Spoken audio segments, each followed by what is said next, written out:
الله به ضد کافرها آل ترغیب به جهاد میکنه که برین جهاد کنیم، پشت گپ کافر نگرد.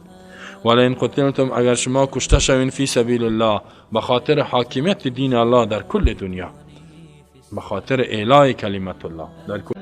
ان الله اشترى من المؤمنین انفسهم و اموالهم بان لهم الجنه، به خاطر اینکه در مقابل مال مسلمان و خون مسلمان و جسم مسلمان الله بر از جنت میده.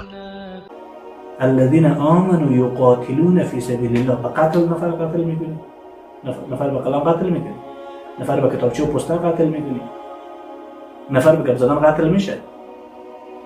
همین قاتل کردن خود این طریقه واهن کار این طریقه واهن باشه. همین نفر بزنه که خونهاش بیرون شه. و این ملا صاحب خودش از واهن میترسه، اسلحه رو نمیشناسه، فعلیت نداره، در میدان جهاد قتال نرفته. ایمان اعتقاد به قلب است،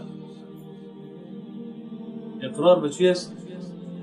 به زبان، عمل بالجوارح است. و به این علماء سلف تعبیرات مختلف دارند، تعبیرات مختلف است. و همه تعبیرات که است، همه تعبیرات به یک محور دور می‌گردد که ایمان اعتقاد به قلب است، اقرار به چی است؟ به زبان، عمل به چی است؟ بالجوارح. دلیل چی است؟ بیاید توحید آموزید. توحید فراموش کردید، وقت ندارید که توحید بخونید. یک 10 دقیقه و 20 دقیقه وقت خود رو با آموختن توحید مشغول نمی کنید.